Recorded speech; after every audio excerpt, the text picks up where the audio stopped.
เมยสุงค่ะเมื่อในเป็นวันที่28เดือนธันวาคมที่7ปี2026ในตอนแรกข่าวใส่หมอหอมมีข่าว2ตอนที่มาเปิ้นเผาค่ะอ่อนตั้งเปิ้นได้แต่ก็เฮาค่ะมาถ่อมด้วยข่าวโหในมีนางยิงปาตองก่อหนึ่งถุงยาเปิ้นเฮ็ดดี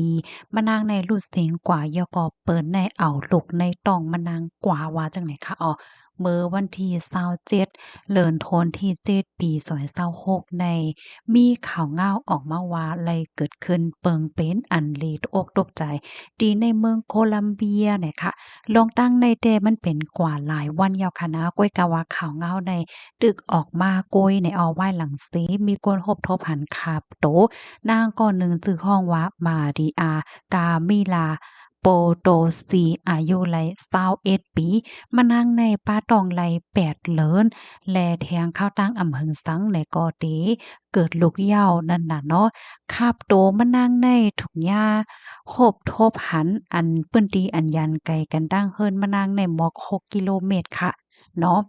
ยโกตีคาบโตนั่นนะมีผ้าห่มเป็นลายจั่นค่ะขอโตมานั่งไว้ปยอก็มีควายที่อันมานั่งในถุงหญ้าเฮ็ดดีค่ะเหลือเสนั่นก็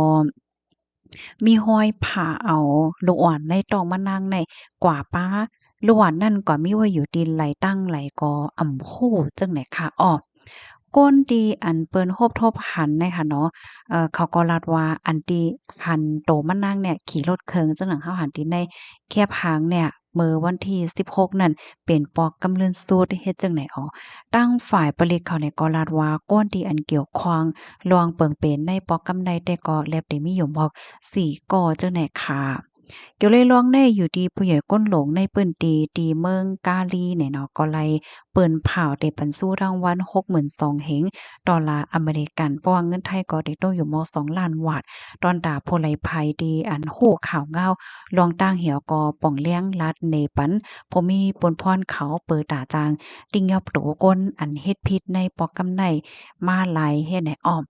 ก็เป็นแม่ของโปโตสีเนี่ยก็เลยออกมาลาตีสื่อตั้งน้ำตาค่ะเนาะว่าย้อนให้ก้นก่อตีอันเฮ็ดนั่นเอาโตหลานยิ่งอ่อนเขานั่นมาปั่นขึ้นเสกำยุ่มยำว่าหลานยิ่งอ่อนเขาอันอยู่ในต้อง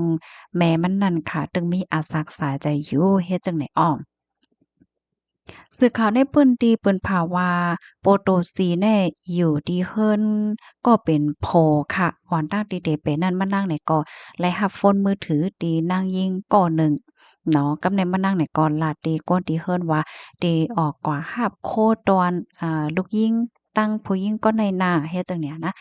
อันนั่งก็ในและตั้งนางตีอันสืบโฟนมาหามันแหน่เขาจังหาฮู้จักกันอำป้อหึงสัง เขาโฮบทบกันตีศูนย์ล่มลาด้วยถึงนางยิ่งป้าตองตีเมืองกาลีในว่าเฮ็ดจังไหนคะอ้อตั้งฝ่ายปลิกลาเทียงว่าอัมโมอันในมือเหลียวในเปิ้นก็ตึกอันจอมหา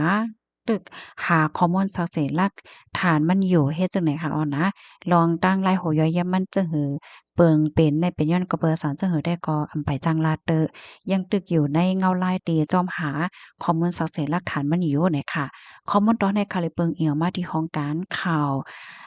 NY Post ต่างไว้นะคะอ้อพี่น้องเฮาเขาถ่อมข่าวโฮแนวหันเถิงจังหือพองลีโกนะคะเนาะอันนี้เป็นรองแต่ดีเกิดขึ้นเฮ็ดจังไหนข่าวเนี่ยเพราะว่ามีรองคืบหน้าจังหือเนี่ยเดี๋ยวมาสืบเปิ้นแพ่ปันพี่น้องค่ะกว่าเที่ยงเนาะมังปื้นตีแน่เขามีรองตั้งหยุ่มยำเฮ็ดจังเนี่ยกำนั้นแลเปิ้นก็ใครฮู้เนาะว่าลูกอ่อนนั้นทำเอากว่าเฮ็ดหยังว่าจังหวะจังไหนนั่นน่ะอ้อ ลูกดีข่าวเงาโหนในเสีแลกำในเฮาคามาถ่อมด้วยข่าวเงาแทงตอนหนึ่งค่ะแห้งการก้นเมืองโฮมตุ่มเฮงปลายเจออันลักเขาเมืองแขนั่นถูกย่าปะลิแขตียอบเสียก็ส่งปันตีซึกเมืองล้าซึกเมืองล้าสืบส่งปันในมือซึกมารว่าจังไหนอ้อเมื่อวันที่27เดือนธันวาคมที่7ปี2026ในมีข่าวเงาออกมาว่าปะลิเมืองแขติงยอบไหลแห้งการก้นเมืองโฮมตุ่มโคโก้หนึ่งเหงปลายเจออันลักเขาในเวงเกงคงเมืองแขลาดผ่านเวงเมืองล้า นาเลนก้มกำตับซึกเจอจาดอ้อยหลีดิมโครติก NDAA ส่งพอขึ้นเมืองคมตุมว่าจังหนังไหนค่ะ ตั้งแต่วันที่18เดือนธันวาคมปี2026นั้นมาปลิกแขกเขาหาลำติงยอบแห่งการก้นเมืองห่มตุ่มจื้ออันลักเขาเหตุการณ์อยู่ที่เวงเกียงหงเคอใหญ่เสสืบส่งปันตับศึกเมืองลายอยู่โพก็อันจอยเทียมแห่งกันก็นึงได้ก่อลาดว่าดิเวงเกียงหงในย้อนเปิดใกล้ๆมีรองแห่งการเมื่อห่มตุ่มหนังกันผิดหม้อกันย้อนตกการมีการเฮ็ดแล เฮ็ดดีโตเจ้าเก่ารู้สึกสาใจขึ้น อีกตั้งลองเฮ็ดดีกันเจ้าในเกิดขึ้นคือๆใหญ่ๆแลปลิแขกเขาเตอมีลองกดท่าติ่งยอบคือใหญ่ว่าจังไหนค่ะลาดว่าปลีแขติ่งยอบส่งปันขึ้นเมืองหมตุ่มมี6ปอกในเหย่าโคก้นหมอกหนึ่งเหงปลายค่ะอันมาเหตุการณ์อยู่ที่เว้งเกียงหงในก้นกูมิ้วขะหลงกำพองกอเขาหนังกันขึ้นพิษกันกำพองกอกินเหล้าเมาเหย้าความน้ำโอนเก้าและปลีเขเขาเตอยอบว่าจังไหนค่ะย้อนแขเขาติ้งยอบหนังในแลกำพองกอขึ้นขึ้นจางป้อยจ้าในนาสีลักเขาจู